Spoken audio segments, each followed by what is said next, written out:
शुरुआत में बात करेंगे राजस्थान परिचय से, किससे करेंगे? और बहुत सारे बच्चों ने पहले भी देख रखा, तो वापिस उनका क्या हो जाएगा? रिविजन। यानी अगला हेडिंग आएगा राजस्थान परिचय। राजस्थान परिचय। अब मित्रों बात करें कि वर्तमान में आपने राजस्थान देखा होगा, और ये जो राजस्थान आपका वर्तमान के अंदर, ये मान है आपका राजस्थान, ठीक है। इसमें वर्तमान में कितने जिले हो चुके हैं आपके? 50 के, है ना। और आने वाले समय में और बढ़ने की संभावना है ना। हाँ, तो क्या पता तुम्हारे लिए इस जीवन में 1-2 साल जिले पढ़ने पड़े तुमको याद करने के लिए, है ना। तो बाकी वर्तमान में जैसा राजस्थान है, क्या शुरुआत में भी ऐसा था क्या? तो फिर कैसा था? हाँ, सब बात है ना। मतलब था तो ऐसे पूरा, लेकिन ये किसमें विभाजित था आपके? यानी राजस्थान में राजपूत लोग, कौन से लोग? राजपूत क्या करते थे? शासन करते थे। इसलिए प्राचीन समय में राजस्थान को बोला जाता था राजपूताना। क्या बोला जाता था? राजपूताना। क्या बोलते थे? राजपूताना बोलते थे, क्योंकि शासन कौन करते थे? राजपूत करते थे। अब यहां से बात करें प्यारे मित्रों कि जो अपने इतिहास की शुरुआत हुई थी उस समय भी क्या ऐसा ही भारत है क्या अपना कंप्लीट नहीं था भाई, है ना। उसके बाद में जब आपका एकीकरण हुआ, और सरदार वल्लभ भाई पटेल, किसने? सरदार वल्लभ भाई पटेल ने, आपके जो भारत के लौह पुरुष कहलाते हैं, उन्होंने अपने दम पे क्या करवाया था? संपूर्ण भारत का एकीकरण करवाया था। किन किन परिस्थितियों में करवाया था वो उन्हीं को पता। तो सबसे पहले बात करें स्टेप बाय स्टेप। विश्व के इतिहास के पिता, विश्व के इतिहास के पिता कौन है? अरे बोलो, कैमरे से डरना नहीं है कुछ भी, ऐसे सोचना है कैमरा लगा हुआ नहीं है, ये सोच के करना है ना। मेरे को पूरी क्लास में अभी याद आया कि कैमरा भी लगा हुआ, पहले याद ही नहीं आया था ना। तो इसकी तरफ ध्यान देना नहीं है अपन को, बस इधर ध्यान देना। यानी विश्व के इतिहास के पिता कौन है आपके? हेरोडोट्स। कौन है? हेरोडोट्स। और इन हेरोडोट्स ने कौन सी पुस्तक लिखी है आपकी? हिस्टोरिका। कौन सी लिखी? हिस्टोरिका। कौन सी लिखा आपकी? हिस्टोरिका। एक स्टेप नीचे आ जाओ, किसका? यानी भारत के इतिहास के पिता, किसके? भारत के इतिहास के पिता, भारत के इतिहास के पिता। और बात करें प्यारे जीवड़ो कि पिता बोल दो या आपके जनक बोल दो या पापा बोल दो, फादर बोल दो, भाई बात एक ही हो, कर्नल जेम्स टोड नहीं है ना। अब यहाँ पे क्या होता है कि आज तक भारत का कभी भी ऐसा प्रश्न आया नहीं कि भारत के इतिहास के पिता कौन है। कोई से भी एग्जाम में नहीं आया, है ना। लेकिन अपन को क्या बहुत सारी परिस्थितियों में अलग अलग मिलते हैं। और सबसे पहले बात करें कि बताओ पहला मत मेगस्थनीज, कौन सा? मेगस्थनीज का नाम सुना क्या? सबसे पहला माना जाता है, पहली प्राथमिकता देते हैं मेगस्थनीज को। और इसने एक ग्रंथ लिखा था जिसका नाम है इंडिका। कौन सा? डिका, इंडिका। कौन सा ग्रंथ है? इंडिका ग्रंथ लिखा भाई, ठीक है। आगे बात करें कि अगला मत मिलता है आपके रामायण के रचनाकार कौन से? महर्षि वाल्मीकि। कौन से? और ऐसा माना जाता है कि महर्षि वाल्मीकि ने रामायण लिख के भारत के इतिहास का वर्णन किया। यानी इन्होंने ग्रंथ कौन सा लिखा? रामायण। और बात करें प्यारे जीवड़ो कि रामायण के अंदर, किसके अंदर? रामायण के अंदर राजस्थान के लिए, किसके लिए? राजस्थान के लिए मरुकांतर शब्द का प्रयोग किया गया है। कौन से शब्द का? मरुकांतर शब्द का प्रयोग किया गया है। बताओ कुछ दिक्कत है क्या? ओके भाई, किया गया।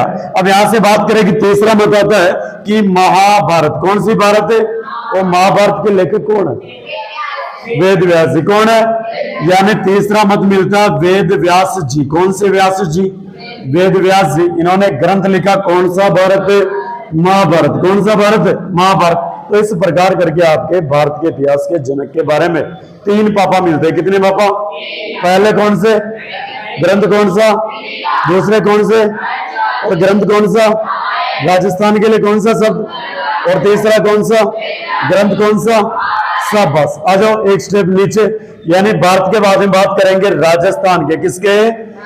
और अपना मेन टारगेट कौन सा रहेगा? राजस्थान वाला। यानी बात करें कि राजस्थान के इतिहास के पिता, राजस्थान के इतिहास के पिता। और बात करें प्यारे जीवड़ो ये नाम आपका कौन सा टॉड है? कौन सा टॉड है? Colonel James Tod. Colonel James Tod. और बात करें पेरी ज्यूडो, ये इंग्लैंड के निवासी थे। कहां के निवासी थे? ये आपके इंग्लैंड के निवासी थे। कहां के? इंग्लैंड के निवासी। और बात करें कि इनके गुरुजी का नाम, किसका नाम? गुरुजी का नाम था जैन यति ज्ञानचंद। कौन सा चंद? जैन यति। कौन सा यति? जैन यति ज्ञानचंद। कौन सा चंद? ज्ञानचंद। और बात करें इनकी लुगाई का नाम, किसका नाम?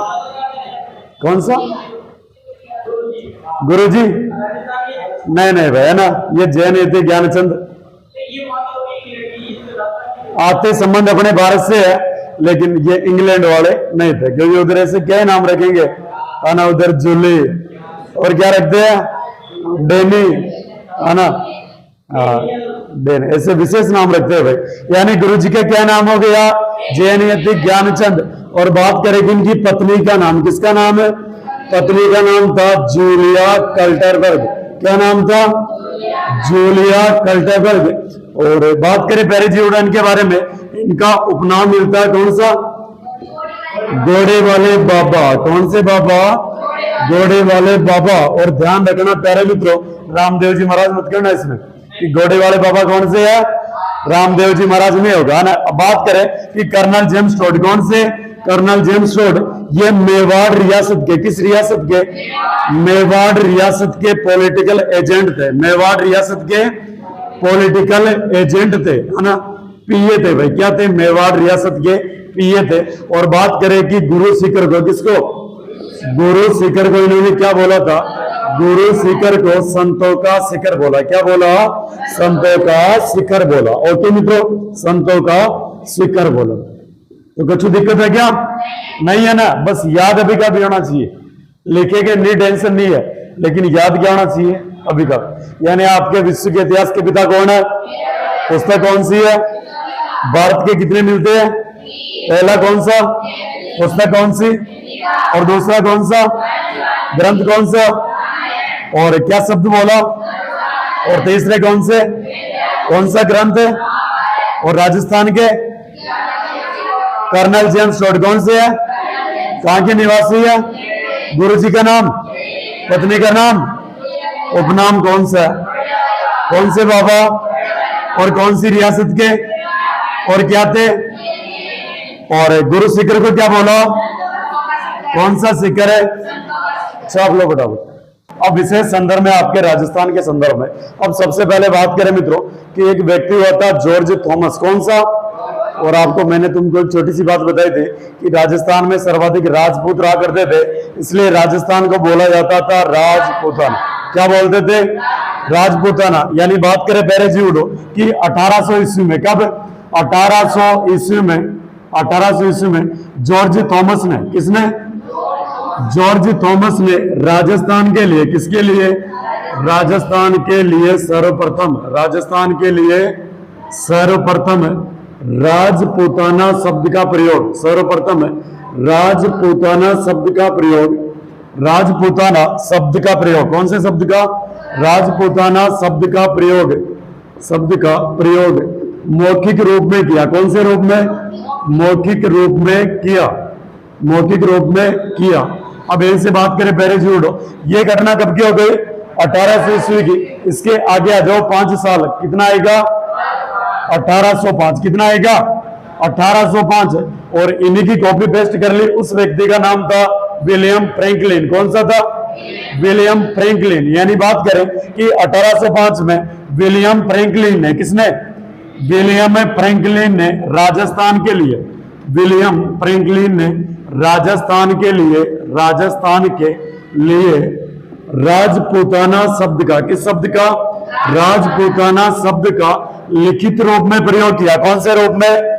लिखित रूप में प्रयोग किया। कौन से रूप में? लिखित रूप में प्रयोग किया। और जब आदमी लिखता है, क्या करता है? लिखता है। तो ऐसा तो नहीं कि हथेली पे लिख के वापिस मिटा देगा और वो आपका कौन सा रूप हो गया? लिखित रूप। हो सकता है कि ऐसा? नहीं हो सकता। ठीक है, तो इन्होंने जब लिखा था तो लिखा था तो कौन सी बुक लिखी थी? उस बुक का नाम है मिलिट्री ऑफ जॉर्ज थॉमस। कौन सी? The military memories of George Thomas. और आपको बेसिक से क्या ध्यान रखना है, मिलिट्री ऑफ जॉर्ज थॉमस। कौन सा? Military of George Thomas, military of George Thomas. और जो ग्रंथ किसने लिखा था आपके? William Franklin. अब देखो याद कैसे करोगे, अभी का भी करना कि जब आदमी थॉमस से क्या हो जाएगा? थम्सअप। क्या हो जाएगा? जब आदमी थम्सअप पी लेता है, क्या पी लेता है? ठंडा ठंडा कोल कोल वाला। जब आदमी थम्सअप पी लेता है तो क्या करने लग जाता है? ज्यादा बोलने लग जाता है। क्या करने लग जाता है? और ज्यादा बोलना कहलाता है मौखिक। क्या कहलाता है? यानी थम्सअप पीने पे आदमी क्या करेगा? ज्यादा बोलेगा। अब इसको कैसे याद करोगे? 1805। यानी जब आदमी ज्यादा फ्रैंक हो जाता है, फ्रैंक का मतलब समझ गए क्या? हाँ, रास्ते में चलता है किसी से बड़बड़ा रहा भैया ना, वो वाला आदमी। अगर आदमी जब ज्यादा फ्रैंक हो जाता है ना तो भी क्या करने लग जाता है? लिखने लग जाता है। क्या करने लग जाता है? और लिखेगा तो कौन सी पुस्तक लिखी? Military of George Thomas. अब आ जाओ नीचे। अब बात करें कि कर्नल जेम्स टोड। कौन से? Colonel James Tod. इनको क्या बोलते हो आप? अभी थोड़ा सा देखा था अपन इनके बारे में, राजस्थान इतिहास के पिता, राजस्थान इतिहास के पिता, राजस्थान इतिहास के जनक। ठीक है, अब यहां से बात करें पहले जूडो कि इन्होंने 1829, कब? 1829 में एक पुस्तक लिखी थी जिसका नाम था the annals and antiquities of Rajasthan, the annals and antiquities of Rajasthan, या इसी पुस्तक का दूसरा नाम मिलता है the central and western Rajput state of India. क्या नाम मिलता है? The central and western Rajput. कौन सा पूत? Rajput state of India, state of India. ये इन्हीं की पुस्तक का नाम मिलता है। और बात करें पेरे जूडो, इस पुस्तक के अंदर इन्होंने राजस्थान के लिए 3 शब्द, कितने शब्द? राजस्थान के लिए कितने शब्द? यानी इन्होंने 3 शब्दों का प्रयोग किया। और 3 में जो पहला था वो था राजस्थान। कौन सा स्थान है? दूसरा था रजवाड़ा। कौन सा वाड़ा? और नंबर 3 पे था राजस्थान। कौन सा स्थान है? तो पूछ ले जिंदगी में कभी भी तुमको कि बताओ राजस्थान के लिए सबसे पहले राजस्थान शब्द का प्रयोग किसने किया? राजस्थान का किसने किया? रजवाड़ा का किसने किया? Colonel James Tod. कौन सा? अब यहीं से बात करेगी 1832 में। कब? 1832 में इन्हीं कर्नल जेम्स टोड ने एनाल्स एंड एंटीक्विटीज का क्या लिखा? Second part. कौन सा लिखा? Second part. और बात करें पैरेज्यूडो कि 1835 में। कब? 1835 में कर्नल जेम्स टोड का राम नाम सत्य, मतलब क्या हो गई? मृत्यु हो गई। क्या हो गई? आपकी मृत्यु। और कभी 1835 में। और बात करें पैरेज्यूडो कि 1839, अगला सन कौन सा आता है? अगला सन आता है आपका 1839। और इनमें इनकी जो लुगाई, क्या नाम था? जूलिया कल्टरबर्ग। और उन्होंने लिखा था तीसरा ग्रंथ जिसका क्या नाम था? पश्चिमी भारत की यात्रा। कौन सा था? पश्चिमी भारत की यात्रा। कौन सा था? पश्चिमी भारत की यात्रा। और इसे क्या बोलते हैं? The travels of western India. कौन सा बोलते हैं? The travels of western India, western India. और वेस्टर्न यानी क्या होता है? पश्चिमी। यानी पश्चिमी भारत में आपका कौन सा है? राजस्थान स्थित है। कौन सा स्थित है? राजस्थान स्थित है। ओके, अब यहां से देखिए प्यारे मित्रों, है ना, कि जब भी तुम्हारी पढ़ने की इच्छा नहीं होती, ठीक है, तुम 1 घंटा लेट आ रहे हो, 2 घंटा लेट आ रहे हो, लेकिन जो तुम्हारे माता पिता घर पे, कहां पे? जो तुम्हारे माता पिता गांव के अंदर इतनी बड़ी धूप के अंदर पूरे दिन आपके लिए मेहनत पसीना बहा रहे हैं, उनके जो उन्होंने 2 प्रकार की बच्चा अपना केकड़ी जाके क्या कर रहा? पढ़ रहा। क्या कर रहा? पढ़ रहा। लेकिन उन घर वालों को पता नहीं है कि बच्चा केकड़ी में 1 घंटा पहले रोता फिर के क्या करके, पहले केकड़ी की गलियों में घूम के और फिर कहां पे आ रहा? कोचिंग आ रहा। और जब उनको पता चलेगा, पता कब चलेगा? पता है क्या? जब तुम्हारा रिजल्ट आएगा, ठीक है, क्योंकि तुमको पता है कि घर वालों ने जो अरमान ले रखे, ठीक है, अपने बच्चों को कैसे भी करके, और मंथ उसका जैसे कंप्लीट होगा, रूम रेंट भी भरना है, रूम रेंट के अलावा आपके कोचिंग के पैसे भी देने हैं, ठीक है। और सारी फीस जमा करवाएं। वो जो आपके पिताजी है ना, और कभी तुमको लगे नहीं कि अपन केकड़ी में थोड़ा घूम ले, लेट आ जाए, कभी इनके पैरों की जो पगडलियां होती है ना, उनको देखना भाई, इतने गहरे गहरे गड्ढे होते हैं उनमें, और रात दिन आपके खेतों में चारों तरफ चलते रहते हैं। और फिर भी तुम क्या करते हो कि केकड़ी में आने के बाद में आप लास्ट वाली क्लास में उठ के चले जाते हो, सुबह 2 क्लासों के बाद में आ रहे हो, और अभी नुकसान उनका, न तो उनका आपके घर वालों का, ना हमारा नुकसान है भाई। को नुकसान ओनली फॉर किसका है? ओनली फॉर तुम्हारा नुकसान है। और एक नुकसान का पता तब चलेगा जब तुम्हारे घर वाले तुमको बोल देंगे ना कि बेटा अब हमारी साथा नहीं है कि तेरे को क्या करवा सके, केकड़ी रखवा के रूम दिलवा के तेरे की पढ़ाई करवा सके। फिर यही बोलेंगे बेटा तू जाने और तेरी पढ़ाई जाने, और अगर तू पढ़ाई नहीं करना चाहता तो आराम से आजा घर पे, क्या करवा, काम करो। और ये अभी तो क्या अपना प्रेशर बचे अपन, 12वीं बाद 12th बाद निकले हैं, तो अभी इतना प्रेशर नहीं है अपने ऊपर। लेकिन जैसे 3-4 साल निकल जाएंगे और जिन बच्चों की भी परिस्थितियां, जिनके ऊपर जिम्मेदारियां, उनको पूछो भाई कि लाइफ किस प्रकार गुजर रही है ना। और जो पीछे वाले भैया थोड़े हंस रहे हैं, ये भी 1-2 साल की बात है। अगर इस बार भी अपन थोड़े बहुत से रह गए, अब की बार खुदा ने खास्ता ऐसा हो जाए है ना, तो अगली बार भी ये स्माइल गायब है चेहरे से, ठीक है ना। तो अपने जो माता पिता घर वाले हैं, उनकी जितनी भी ख्वाहिशें है, उनको अपन को सिर पे रखकर क्या करनी है, समय पे आना और पढ़ाई को सुचारू रूप से करनी है। और बाकी कोई विशेष बात मैं तुमको ऐसा नहीं कि तुमको अर्डली करो और तुमको दुखी करो, मेरा कोई ऐसा कतई उद्देश्य नहीं है। और मेरे मुंह से जो भी बात निकलेगी ना मित्रों, वो तुम्हारी भलाई वाली बात ही निकलेगी, ठीक है। तो आज के लिए काफी है भाई।